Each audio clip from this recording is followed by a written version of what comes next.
नमस्कार, आप देख रहे हैं न्यूज नेशन। आपके साथ मैं हूं सबीना तामंग। देशमुख बैटल ऑफ बंगाल में इस वक्त की बड़ी खबर, बंगाल की लड़ाई जय श्री राम पर आ गई है। जी हां, कल जैसे ही ममता बनर्जी के सामने जय श्री राम के नारे लगे तो वो भड़क गई, गुस्सा हो गई, उनकी नाराजगी सामने आई। अब ममता बनर्जी के गुस्से पर सियासी उबाल भी बढ़ गया है। सियासत दिखाई दे रही है, आरोप प्रत्यारोप इस जय श्री राम के नारे को लेकर सामने आ रहे हैं। बीजेपी और टीएमसी सामने तौर पर एक दूसरे के आमने सामने आ चुकी है। कैलाश विजयवर्गीय ने कहा है कि ममता बनर्जी का भड़कना नेताजी का अपमान है, तो वहीं टीएमसी सांसद ने पलटवार किया, कहा श्री राम का नाम गले लगाकर बोले, गले दबाकर नहीं। राशिद अल्वी ने कहा कि बीजेपी जय श्री राम का नाम का जो है इस्तेमाल हथियार के तौर पर कर रही है। ममता बनर्जी के बयान पर कैलाश विजयवर्गीय का भी बयान सामने आया है। राजनीतिक एजेंडा सेट करना दुर्भाग्यपूर्ण है, ये नेताजी का अपमान है, यानी कि नेताजी सुभाष चंद्र बोस का अपमान है अगर जय श्री राम के नारे लगाए गए हैं, और उससे ममता बनर्जी का गुस्सा यहां पर सामने आ रहा है। पीएम मोदी के कार्यक्रम की गरिमा होती है, नेताजी के कार्यक्रम की गरिमा होती है। जय श्री राम का नारा स्वागत के लिए था। क्या कुछ कहा, सुनिए आप। प्रधानमंत्री के कार्यक्रम की अपनी गरिमा होती है। नेताजी सुभाष चंद्र बोस, जिनको देश नहीं दुनिया मानती है, उनके कार्यक्रम की एक गरिमा होती है। पर वहाँ पर राजनीतिक एजेंडा सेट करना, मैं समझता हूँ कि ये बहुत दुर्भाग्यपूर्ण है, और ये निश्चित रूप से नेताजी सुभाष चंद्र बोस का अपमान भी है। बंगाल के अंदर जय श्री राम का नारा स्वागत के लिए होता है। जब प्रधानमंत्री जी आए तब भी जय श्री राम का नारा लगा। प्रहलाद पटेल जी जो सांस्कृतिक मंत्री हैं वो आए तब भी जय श्री राम का नारा लगा। ममता जी आई तो भी जय श्री राम का नारा लगा। अब जय श्री राम के नारे में ऐसा क्या है जिससे उनका अपमान हो गया, जैसा कि उन्होंने कहा है कि मेरा अपमान हो गया। भाई, जय श्री राम का नारे में क्यों अपमान होता? भारत माता की जय बोलने से क्यों अपमान होता ममता जी का? ये बहुत दुर्भाग्यपूर्ण है। ये उन्होंने राजनीतिक एजेंडा सेट किया अपना, ये उन्होंने जानबूझ के किया। ये इस प्रदेश के अंदर 30% वोट को खुश करने के लिए किया है, और मैं पहले से बोलता आया हूँ कि ये 30% लोगों की सरकार है। 70% लोग इस सरकार के अंदर हमेशा उपेक्षित रहे, तो ये मौका है कि 100% लोग सरकार बनाए। और मैं समझता हूं कि विधानसभा चुनाव में प्रदेश की जनता ममता जी को इस बात का जवाब देगी।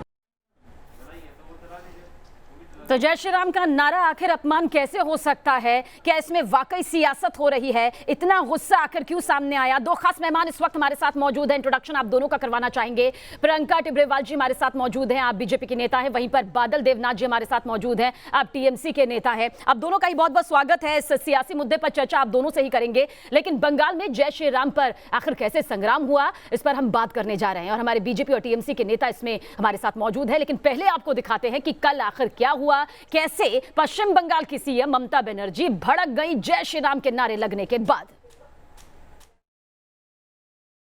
लेकिन किसी को आमंत्रण करके, निमंत्रित करके उसको बेइज्जत करना ये आपको शोभा नहीं देता है। मौका नेताजी सुभाष चंद्र बोस की जयंती पर प्रधानमंत्री नरेंद्र मोदी के प्रोग्राम का था, लेकिन विक्टोरिया मेमोरियल में पीएम मोदी के मंच पर ममता बनर्जी नाराज हो गई। दरअसल जब ममता भाषण देने पहुंची तो भीड़ में से जय श्री राम के नारे सुनाई देने लगे।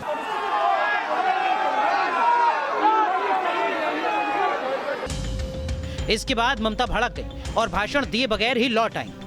नहीं, मेरे को तो लगता है कि गवर्नमेंट का प्रोग्राम का कोई डिग्निटी होना चाहिए। एक गवर्नमेंट का प्रोग्राम है, कोई पॉलिटिकल पार्टी का प्रोग्राम नहीं है, और पॉलिटिकल पार्टी का और गरम पब्लिक का प्रोग्राम है। मैं तो आभारी हूँ प्रधानमंत्री जी का, कल्चरल मिनिस्ट्री का, कि आप लोगों ने कोलकाता में प्रोग्राम बनाया, लेकिन किसी को आमंत्रण करके, निमंत्रित करके उसको बेइज्जत करना ये आपको शोभा नहीं देता है। मैं फिर आप लोगों को कहेंगे, यही on protest of that I am not telling anything. जय हिंद, जय बांग्ला। इस वीडियो को देखिए। प्रधानमंत्री नरेंद्र मोदी के बगल की कुर्सी पर ममता बनर्जी बैठी हैं और मंच से भाषण के लिए ममता बनर्जी का नाम पुकारा जाता है। अब हम स्वागत करना चाहेंगे माननीय मुख्यमंत्री ममता बनर्जी का मंच पर। तभी भीड़ में से कुछ लोग जय श्री राम के नारे लगाने लगते हैं। कार्यक्रम के संचालक और आगे की कतार में बैठे लोगों ने जय श्री राम का नारे लगाने वालों को शांत कराया। आप लोग जरा सा शांत हो जाएं। आप लोग जरा शांत हो जाएं और इस पावन अवसर पर श्रीमती ममता बनर्जी को मौका दीजिए कुछ शब्द कहने का। करीब 26 सेकंड में ममता माइक तक पहुंचती है, लेकिन आते ही उनका लहजा बेहद तल्ख हो जाता है। नहीं, मेरे को तो लगता है कि गवर्नमेंट का प्रोग्राम का कोई डिग्निटी होना चाहिए। एक गवर्नमेंट का प्रोग्राम है, कोई पॉलिटिकल पार्टी का प्रोग्राम नहीं है। ऑल पॉलिटिकल पार्टी का और गरम पब्लिक का प्रोग्राम है। नाराजगी जताते हुए ममता ने महज 35 सेकंड में अपनी बात खत्म कर दी। इसके बाद जय हिंद जय बांग्ला बोलकर वो माइक के सामने से ही हट गई और वापस अपनी कुर्सी पर आकर बैठ गई।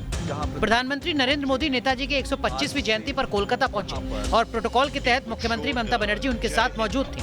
दोनों नेताओं के बीच इस दौरान करीब 5 फीट का ही फासला था, लेकिन कोलकाता नेशनल लाइब्रेरी में सियासी दूरी और संवाद की कमी कैमरे के सामने आखिरकार झलक ही गई। कोलकाता नेशनल लाइब्रेरी में प्रवेश से लेकर बाहर आने तक प्रधानमंत्री मोदी और ममता बनर्जी के बीच कोई बातचीत होती दिखाई नहीं दी।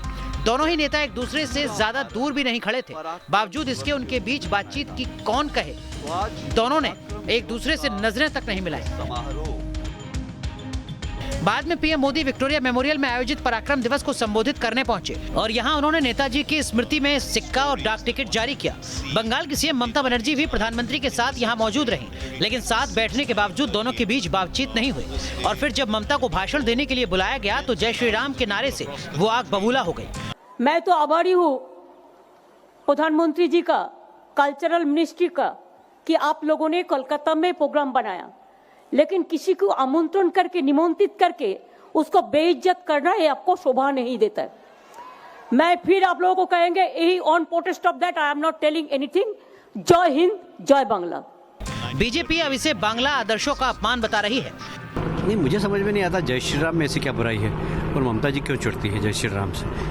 और मैं समझता हूँ उनके सम्मान में जय श्री राम बोला गया था। वो खड़े हुई, लोगों ने जय श्री राम बोला, प्रधानमंत्री खड़े हुए, लोगों ने जय श्री राम बोला, प्रहलाद पटेल खड़े हुए, लोगों ने जय श्री राम बोला, तो वो जय श्री राम से क्यों चिढ़ती है। इससे पहले भी जय श्री राम नारे को लेकर ममता बनर्जी समेत तृणमूल कांग्रेस के कई नेता अपना विरोध जता चुके हैं। तस्वीरें 5 मई 2019 की हैं, जब जय श्री राम का नारा लगाने पर बीजेपी कार्यकर्ताओं पर भड़कती हुई दिखी थी।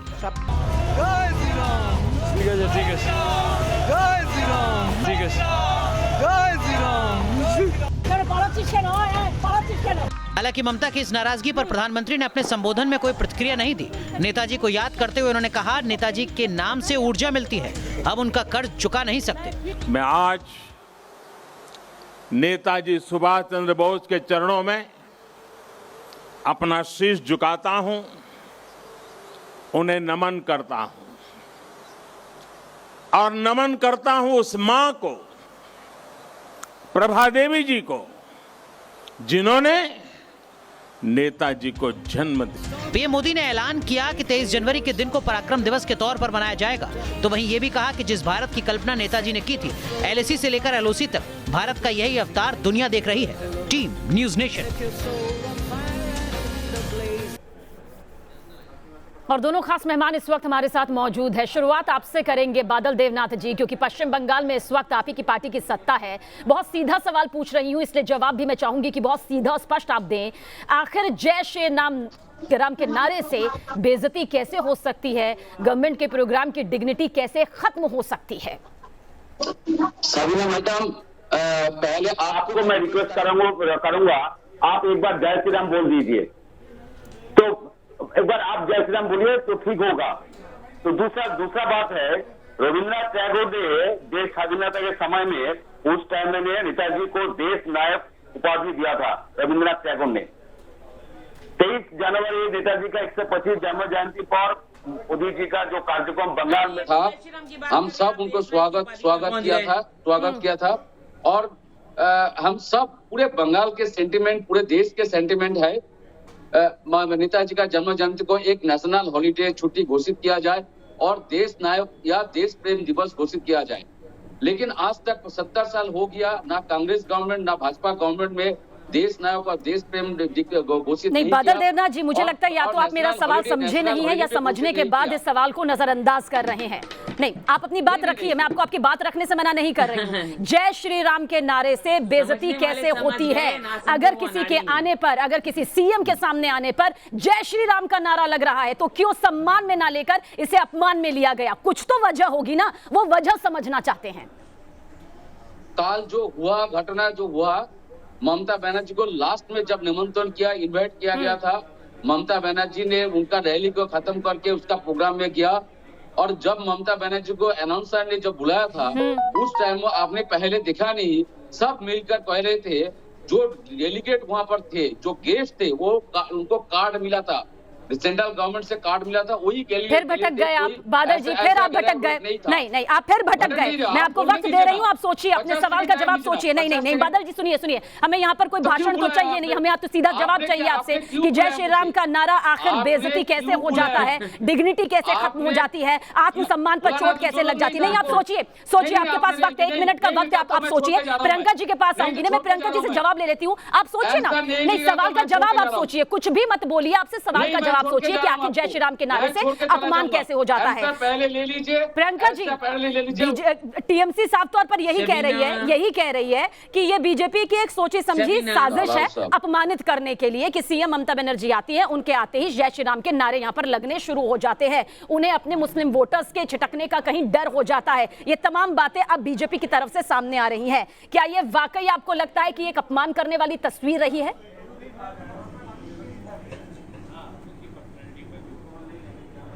शबीना, मेरा जवाब जो है वो मेरी ग्रीटिंग में है। पहले तो आपको कहती हूँ अस्सलाम वालेकुम, और बादल देवनाथ जी को मैं कहती हूँ जय श्री राम। और अगर इससे उनको तकलीफ हो रही है, गुस्सा आ रहा है, तो मैं कुछ नहीं कर सकती। और अगर आपको तकलीफ हुई है या आपको लगता है कि मैंने आपको ग्रीट करके आपकी इंसल्ट करी है, तो मैं माफी चाहती हूँ, लेकिन इसका जवाब तो मुझे आपसे मिलना चाहिए शबीना। मैंने आपसे कहा अस्सलाम वालेकुम, जवाब होगा वालेकुम अस्सलाम। बिल्कुल होगा। क्या मैंने बेइज्जती की आपकी? नहीं। इसमें तो मुझे कहीं तो से मैं ये नहीं समझ महसूस पाती नहीं कि ममता बनर्जी की बेइज्जती कैसे होगी इसमें। नहीं हुई ना, मुझे भी बेइज्जती फील नहीं हुई। मैं हिंदू हूँ, धर्म से हिंदू हूँ, लेकिन आज एक मुस्लिम को अस्सलाम वालेकुम या वालेकुम अस्सलाम या सलाम करने में मुझे कोई बेइज्जती फील नहीं होती, क्योंकि हम जो हैं अपने धर्म को मान सकते हैं, लेकिन रहते तो भारतवर्ष में ही हैं, एक ऐसी कंट्री जो सेक्युलर है, डेमोक्रेटिक है, अलग अलग धर्म है, विभिन्न प्रकार के लोग रहते हैं, विभिन्न धर्मों को मानते हैं। लेकिन इसमें बेइज्जती कहाँ फील होती है अगर कोई आदमी एक धर्म की बात करे? मैं आपसे उम्मीद है बादल जी आपको यहाँ पर कुछ बात समझ आई होगी कि हमारा सवाल ये है कि जय श्री राम कहने पर आखिर बेइज्जती या अपमानित इंसान कैसे महसूस करता है। आऊंगी प्रियंका जी, आपके पास दोबारा से आऊंगी, लेकिन बादल जी आप जरूर बताइएगा, क्योंकि अगला सवाल आपसे ही है। घुमा फिराकर ये बात लच्छेदार तरीके से मत कहिए, साफ बताइए कि जय श्री राम कहने पर कैसे बेइज्जती हुई, कैसे अपमान आपकी पार्टी ने, सीएम ममता बनर्जी ने यहां पर महसूस किया। लेकिन इस बीच जय श्री राम के नारे पर घमासान में कांग्रेस और बाकी पार्टियां भी कूद गई हैं। राशिद अल्वी ने कहा कि बीजेपी ने इस नारे को हथियार बना लिया है। वहां पे किसी दूसरे नेता को बुला के प्रधानमंत्री की मौजूदगी में बेइज्जती करना दुर्भाग्यपूर्ण है, और प्रधानमंत्री भी खामोश बैठे रहे। बीजेपी के नेता जय श्री राम का नारा इस तरह नहीं लगाते जिस तरह भगवान को इज्जत दी जाती है। वो तो जय श्री राम का नारा इस तरह लगाते हैं जैसे कोई हथियार इस्तेमाल कर रहे हैं, और यही काम कलकत्ता के अंदर उन लोगों ने किया। इसकी जितनी निंदा की जाए इतना कम है। सीता जी से अलग राम हो सकते हैं क्या? जय सिया राम का नारा क्यों नहीं लगाते आरएसएस बीजेपी लोग? कम से कम मोदी जी ने अयोध्या में तो जय सिया राम का नारा दिया था। तो मेरी सबसे बड़ी आपत्ति है, नारा जय सिया राम होना चाहिए, जय श्री राम नहीं होना चाहिए। सुभाष बाबू को जानने वाले लोग इस तरह की चीजों को कतई बर्दाश्त नहीं करेंगे। ये होता है, एक कार्यक्रम में सुभाष बाबू का कार्यक्रम था, जो लोग इस चीज की इजाजत दे रहे हैं और इसके साथ कंफर्टेबल हैं, इसका मतलब सुभाष बाबू आपके लिए सिर्फ माला पहनाने की चीज है और बंगाल चुनाव महत्वपूर्ण है। नेताजी का चरित्र, उनकी सोच बहुत व्यापक थी। तो जय श्री राम को लेकर जैसे ही नारा लगाया गया, ये जयकारा ममता बनर्जी के सामने हुआ, तो उनको गुस्सा आ गया।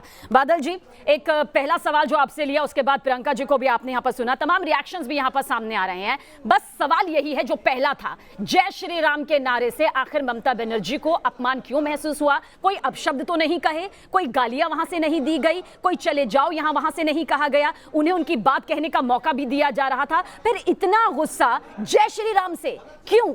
क्या ये वोट बैंक की राजनीति है? इसीलिए कहीं वो वोट बैंक जो है वो छिटक ना जाए, ये डर है।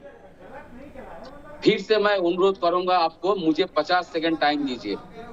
आपको प्रियंका मैडम ने बताया जो सलाम वालेकुम, आपने आंसर दिया वालेकुम सलाम। मैं इनको पूछ रहा हूँ, मस्जिद में आप जाइएगा खाना खाने में, मैं गया मस्जिद में खाना खाने, और इनको पूछिए कोई मुसलमान का घर में खाना खाएगा, ये बोलेगा ये नहीं जाएगा। मैं आपको मैं दावे के साथ कह सकता हूँ।